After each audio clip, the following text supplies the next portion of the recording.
Good morning to all of you. मैं सानू सिन्हा एक बार फिर से उपस्थित हूँ आप सभी के सामने आज के सेशन को लेकर। जैसा कि आप लोगों को पता ही है कि कल आप लोगों का इंटरनेशनल बिजनेस का एग्जाम होने वाला है, तो उसको लेकर हर एक बार की तरह इस बार भी जो है आप लोगों के लिए इंपॉर्टेंट क्वेश्चन कुछ मैं लेकर आया हूँ। तो मे भी हो सकता है वीडियो डलाने में थोड़ा बहुत लेट हो गया। एक्चुअली थोड़ा सा मेरे को प्रॉब्लम भी चल रहा है गले का इसलिए जो है थोड़ा सा प्रॉब्लम बस हुआ लेट आने का। और आप लोगों को इस वीडियो के अलावा दैट इज जो भी इंपॉर्टेंट क्वेश्चन का आंसर होगा वो कुछ देर में जो है आप लोगों तक टेलीग्राम चैनल, जो हम लोगों का टेलीग्राम चैनल ऑलरेडी आप लोग फॉलो कर रखे हैं, नोट्स अड्डा, उस पर आपको इसका पीडीएफ नोट्स आंसर मिल जाएगा। ठीक है ना।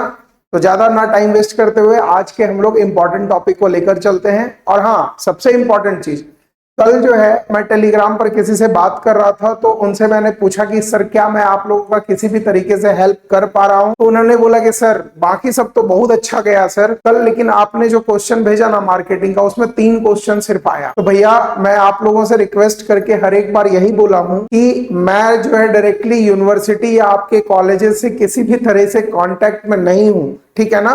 मैं वीडियो इसलिए बनाता हूं कि आप तक किसी भी तरीके से मैं हेल्प पहुंचा सकूं। तो अगर मैं 5 या 6 क्वेश्चन दे रहा हूं, उसमें से 4-5 क्वेश्चन अगर आ जा रहा है तो आपके साथ साथ मेरे लिए भी बहुत अच्छा है। और अगर किसी भी एक आध क्वेश्चन नहीं भी आ रहा है तो उसको इग्नोर करके खुद से भी पढ़ लेना यार। ठीक है ना। क्योंकि आपको भी पता है कि एग्जाम से 1-2 दिन पहले आके हम बहुत ज्यादा कुछ तो आपके लिए नहीं कर सकते, लेकिन जहां तक हेल्प हो पाता है मैं करने के लिए हमेशा आप लोगों के लिए रेडी रहूंगा। ठीक है। और कुछ लोगों का ये भी बोलना है कि सर आप जो है इतने अच्छे तरीके से हेल्प कर रहे हैं, सो प्लीज आपसे हम लोगों को मिलना भी है। तो जहां तक मिलने की बात आई तो मैं देखता हूं आप लोगों के हो सकता है कि लास्ट सेमेस्टर 5 का लास्ट एग्जाम में हो सकता है कि मैं आप लोगों के कॉलेजेस के पास आकर मिलूं। तो जैसा भी होगा मैं आपको इन्फॉर्म कर दूंगा, अगर आना रहे तो बता दूंगा, और नहीं तो हम लोग तो मिल ही रहे हैं। ठीक है ना। तो चलो इंपॉर्टेंट क्वेश्चन पर ध्यान देते हैं और जरा देखते हैं इधर इंपॉर्टेंट क्वेश्चन क्या है।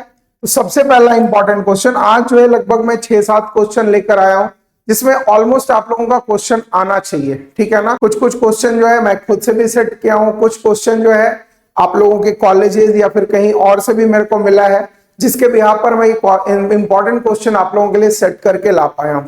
सबसे पहला क्वेश्चन है, what do you mean by international business and what are the difference between international business and domestic business. और एक छोटा सा रिक्वेस्ट मैं आपसे और करूंगा कि मिड सेम जब आप लोगों ने एग्जाम दिया था मिड सेम का, उस टाइम पर इंटरनेशनल बिजनेस का जो मैं क्वेश्चन दिया था 4-5, उसको भी जाकर गो थ्रू कर लेना।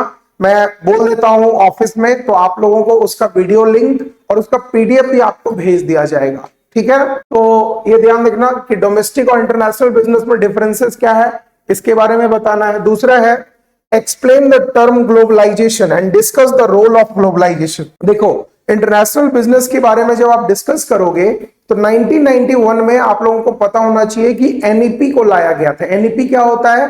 न्यू इकोनॉमिक पॉलिसी 1991 में आया था, जिसके बिहाफ में एलपीजी को लॉन्च किया गया था इंडिया में। एलपीजी का मतलब एल माने लिबरलाइजेशन, पी माने प्राइवेटाइजेशन एंड जी माने ग्लोबलाइजेशन। तो ग्लोबलाइजेशन से रिलेटेड क्वेश्चन आता है, लेकिन बाई चांस मान लो कि हम आपको ग्लोबलाइजेशन दिए और क्वेश्चन आ गया लिबरलाइजेशन में, तो एनईपी के बारे में भी थोड़ा बहुत पढ़ लेना कि क्या था भाई। उसके बारे में जब डिटेल पढ़ोगे तो आपको पता चलेगा कि 1991 में हम लोगों के जो प्रधानमंत्री थे डॉक्टर मनमोहन सिंह, उस टाइम के फाइनेंस मिनिस्टर थे। तो वही जो है बहुत सारे लोगों से बात करने के बाद न्यू इकोनॉमिकल पॉलिसी को लॉन्च किए थे इंडिया में। उसके बावजूद ही उनके ही बल मतलब उस पॉलिसी के आने के बाद ही जो आजकल आप एकदम ब्रांडेड कपड़ा, ब्रांडेड गाड़ी, ब्रांडेड जूता जो पहन रहे हो ना, वो न्यू इकोनॉमिक पॉलिसी आने के बाद ही है। तो प्राइवेटाइजेशन क्या होता है, ग्लोबलाइजेशन क्या होता है, और आपका एलपीजी हो गया ना जी, एल हो गया लिबरलाइजेशन, प्राइवेटाइजेशन, ग्लोबलाइजेशन। इन तीनों के बारे में भी थोड़ा बहुत पढ़ के जाना, हो सकता है शॉर्ट्स नोट्स में भी दे दे, कोई बड़ा चीज नहीं है। आगे what do you mean by business environment and explain it types. Business environment क्या होता है और उसके टाइप्स क्या हैं, ये भी आपके इंपॉर्टेंट क्वेश्चन में आएगा। नेक्स्ट है, what is e commerce. E commerce याद रखना, ये इंपॉर्टेंट क्वेश्चन हो सकता है, पूछेगा कि ई कॉमर्स आज हमारे लाइफ में किस तरीके से इफेक्ट कर रहा है।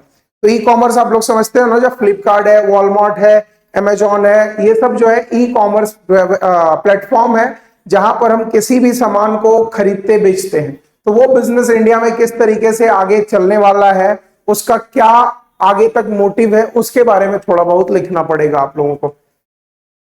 Briefly enumerate the factors which are responsible for the growth of e-commerce in few decades। मतलब नजदीकी जो 1-2 दशक बीता है उसमें जो है ई कॉमर्स को कौन इतना बढ़ावा दिया है, इसके बारे में थोड़ा बहुत डिटेल आपको लिखना है। फिर है what is the difference between balance of trade and balance of payment, जिसको कि यहां पर हम लोग BOT लिखते हैं और ये हो गया हम लोगों का BOP लिखते हैं। तो इन दोनों के बारे में आपको डिटेल समझना होगा कि आप जो है इन दोनों के में क्या क्या डिफरेंसेस हैं। तो इसके बारे में भी डिटेल हम पहले ही बोले, क्वेश्चन आपको आंसर मिल जाएगा, टेंशन नहीं लेना है। और वीडियो जाने के बाद प्लीज यार आप लोग भी खुद से पढ़ो, है ना। वीडियो जाता है तुरंत मैसेज आने लगता है, क्या सर आंसर, सर आंसर, जल्दी से भेज दो। भाई आप ही के लिए हम भेजेंगे, बिना भेजे आपको नहीं रहने देंगे, टेंशन नहीं लेना है, ठीक है। बोला है briefly explain the reason of code adverse balance of payment in situation of India, ठीक है। फिर आगे क्या है, लास्ट 1-2 क्वेश्चन और होगा। Briefly explain the evaluation of international monetary system. International monetary system क्या होता है, इसके बारे में ब्रीफली एक्सप्लेन करना है। और लास्ट है explain the measure for promoting the foreign investment in India. ये भी चीज सबसे इंपॉर्टेंट है, इसको भी देख लेना। इसका आंसर मैं बहुत जल्द आप लोगों को भिजवाता हूं, अभी तुरंत, मतलब क्वेश्चन के बाद ही, मतलब क्वेश्चन बनने के साथ जब मैं वीडियो रिकॉर्ड करता हूं तो उधर मेरा आंसर बन रहा होता है, तो जल्दी से जल्दी मैं भिजवा दूंगा आप लोगों को, उसके लिए परेशान नहीं होना है। और एट लास्ट सबसे पहले thank you to all of you, क्योंकि अभी बहुत जल्द मेरे मेहनत के साथ, आपके व्यू के साथ अभी हम लोगों का चैनल जो है 1K पार कर गया है। तो जितने भी लोग ये वीडियो देख रहे हैं प्लीज मेरे को थैंक यू या हाय सर लिखकर जरूर कमेंट करना, जिससे मेरे को बहुत ज्यादा क्या बोलते हैं एक तरीके से पावर मिल जाता है भाई, और ज्यादा बहुत ज्यादा काम करने के लिए आपके लिए, ठीक है ना। तो बहुत जल्द मैं दूसरे सब्जेक्ट के वीडियो के साथ आपको मिलता हूं, और किसी भी तरीके का कोई क्वेरी हो प्लीज कमेंट बॉक्स में डालना, और नहीं तो हम लोगों का जो मैं बार बार बोलता हूं कि टेलीग्राम चैनल नोट्स अड्डा को जरूर जाकर आप लोग फॉलो कर लेना, ठीक है ना। Thank you, bye, next video में मिलता हूं।